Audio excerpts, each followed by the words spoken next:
जनतेचा बुलंद आवाज, आपला महाराष्ट्र न्यूज चॅनल।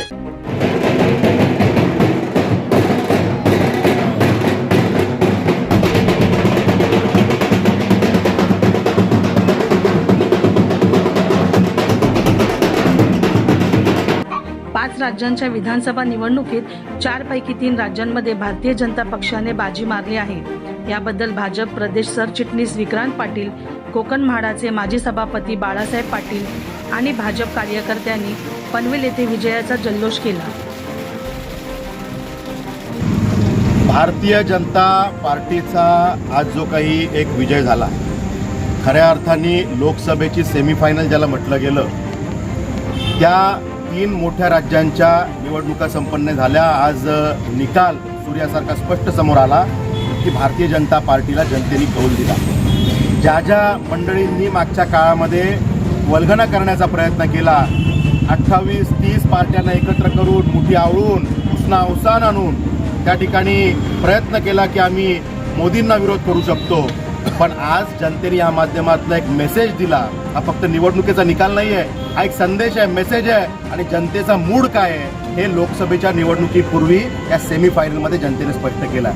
आणि म्हणून ज्यांना वारंवार अपयश येत आहे, त्यांची चेष्टा आता जनतेमध्ये झालेली आहे। असे स्वयंघोषित राजपुत्र ज्यांनी पदयात्रा देशभरात केली, राहुल गांधींचं पण या निमित्तानं अभिनंदन केलं पाहिजे की ज्या ज्या ठिकाणी त्यांची पदयात्रा गेली, ज्या ज्या ठिकाणी त्यांची पावलं पडली, पाय पडले, त्यांचा पायगुण दिसला की त्या ठिकाणी सुद्धा भारतीय जनता पार्टीला भरभरून यश मिळालं, कमळ फुललं। आणि त्यामुळे आता राहुल गांधींच्या विषयात जनतेच्या मनात काय आहे आणि मोदीजींच्या कर्तृत्वाच्या विषयामध्ये जनतेच्या मनात काय आहे हे आता स्पष्ट झालेलं आहे। आणि त्यामुळे कुठेतरी टीका टिप्पण्या करण्याचा प्रयत्न केला, आपली राजकीय उंची तेवढी नसताना मोदीजींसारख्या व्यक्तीवरती टीका केली की मोदीजी पनोती आहेत। आता पनोती नक्की कोण आहे हे जनतेने दाखवलं। त्या ठिकाणी गांधी घराण्यासाठी पनवती कोण आहे आणि मध्य प्रदेश, राजस्थान आणि छत्तीसगडसाठी पनवती कोण आहे हे त्या ठिकाणी दाखवलं आणि जनतेने कौल कमळाला दिला।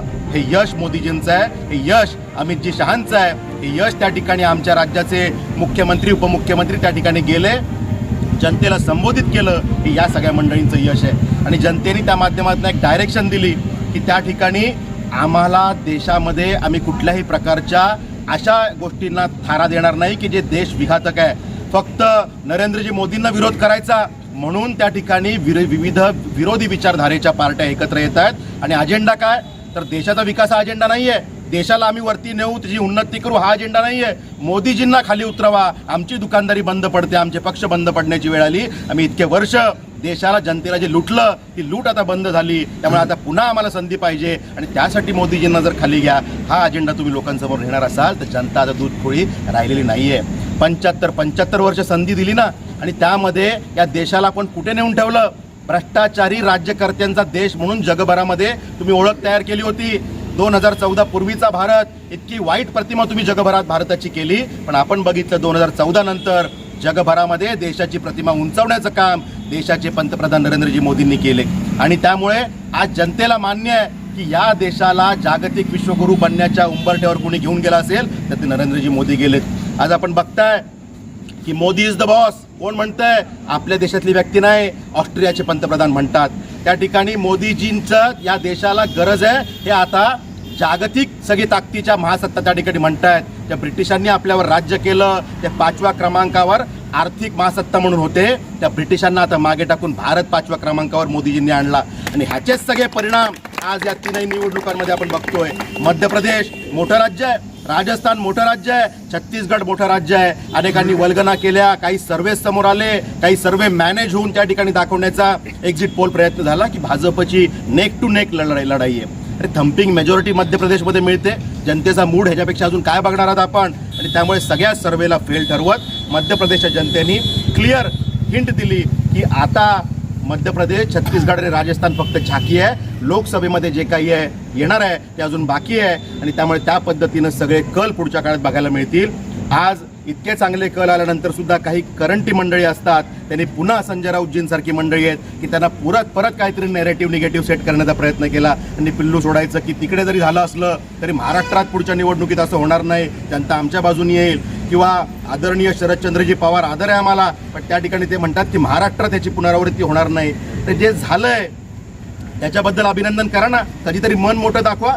कायम अशा निगेटिव्ह गोष्टी आपण मांडणार आणि जनतेला गुमराह करणार हे आता बंद केलं पाहिजे. आणि त्यामुळे हे जे काही झालं त्याची प्रतिमा त्याची पुनरावृत्ती ही महाराष्ट्रामध्ये येणाऱ्या काळात तुम्ही बघाल. त्या ठिकाणी मध्य प्रदेश, छत्तीसगड आणि झारखंडमध्ये जे झालं, त्या ठिकाणी राजस्थानमध्ये जे झालं ते पुन्हा महाराष्ट्राच्या आगामी निवडणुकीत आपल्याला बघायला मिळेल. आणि मी पुन्हा एकदा आदरणीय देशाचे पंतप्रधान, जागतिक विश्वगुरू बनण्याच्या उंबरठ्यावर ज्यांनी भारताला नेलं अशा आपल्या देशाच्या पंतप्रधानांचं मी मनापासून अभिनंदन करतो. अमित भाईंचं अभिनंदन करतो. राष्ट्रीय अध्यक्ष भारतीय जनता पार्टीचे जगतप्रकाशजी नड्डा यांचं त्या ठिकाणी अभिनंदन करतो. देवेंद्रजी फडणवीस साहेब असतील, चंद्रशेखरजी बावनकुळे साहेब असतील, एकनाथजी शिंदे असतील, या सर्व मान्यवरांचं मनापासून अभिनंदन करतो. आणि जल्लोष हा संपूर्ण महाराष्ट्रात सुरू आहे. आपण बघाल प्रत्येक भारतीय जनता पार्टीचं कार्यालय आज जल्लोषाने फुललेलं आहे. आणि त्यामुळे महाराष्ट्रातल्या प्रत्येक गल्लीबोळात हे सेलिब्रेशन सुरू आहे. त्यामुळे मुंबईचं भाजपचं प्रदेश कार्यालय असेल का आमचं गडचिरोलीचं कार्यालय असेल, प्रत्येक ठिकाणी प्रत्येक कार्यकर्ता हा जल्लोष साजरा करतोय. त्यामुळे पुनश्च सर्वांना शरदचंद्रजी पवार खरं तर इतके वर्ष राजकारणामध्ये एक मोठं नाव राहिलं. पण आज आपण स्थिती बघतोय की नक्की माझ्या पार्टीत कोण आहे, कोण शिल्लक राहिलं आहे हे तपासण्याची वेळ त्यांच्यावर आलेली आहे. माझ्या पार्टीत कोण उरलं आहे हे नक्की कळत नाही आणि म्हणून राज्यभराचा प्रवास त्या ठिकाणी त्यांना करावा लागतोय. म्हणजे यापूर्वीचे शरद पवार साहेब आपण बघितले की राज्यव्यापी दौरे करायचे त्या ठिकाणी अनेक विषयांना घेऊन. पण आताचा त्यांचा हा जो काही दौरा होतोय संपूर्ण राज्यात ते नक्की माझ्याबरोबर कोण राहिलंय सांगायला माझ्याबरोबर आहेत. पण त्या ठिकाणी अजितदादा पवार यांच्या बैठकीत अनेक जण दिसतात, त्यांना समर्थन देताना अनेक जण दिसतात. आणि त्यामुळे नक्की पवारसाहेबांनाच कळत नाही की माझी पार्टी कुठं शिल्लक राहिली आणि कुठं शिल्लक राहिली नाही. त्यामुळे अशा प्रकारचे मेळावे आजकाल ते घेताना दिसतात. जरी उसना अवसान आणून काही गोष्टी करण्याचा प्रयत्न करत असतील तरीसुद्धा आज उद्धव ठाकरेजींची उबाटा असेल किंवा राष्ट्रवादी जी काही शिल्लक उर्वरित राहिली शरद पवार साहेबांबरोबर ती काही मंडळी असतील, कारण ओरिजिनल राष्ट्रवादी तर अजितदादा पवार आहेत. त्यामुळे जे काही शिल्लक राहिले तर त्यांची ही चाचपणीची सगळी पद्धती त्यांच्या हे सुरू आहेत. आत्ता राष्ट्रवादी काँग्रेसची ओरिजिनल आहे अजितदादा पवार. त्या ठिकाणी त्यांचा कर्जतला महामेळावा झाला, त्यांची विस्तृत बैठक झाली, अनेक विषय त्या ठिकाणी ठरले.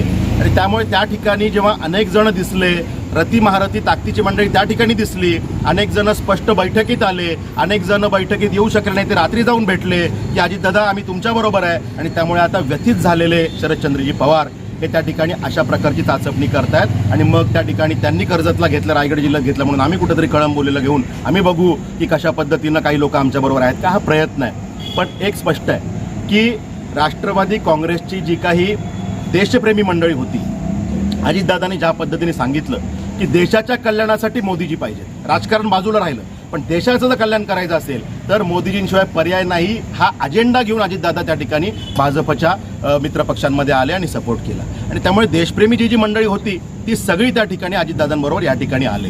पण जी काही उर्वरित आहेत, ज्यांना विद्रोहच करायचा आहे, ज्यांना महाराष्ट्राचं नुकसानच करायचं आहे, राजकारणाला राजकारण करायचं आहे, ते त्या ठिकाणी अजूनही पवारसाहेबांबरोबर आहेत. त्यामुळे किती शिल्लक राहिले हे बघण्यासाठीची ही धडपड मला वाटतं आहे आणि केविलवाणी धडपड आहे. त्यांच्या मेळाव्याला शुभेच्छा.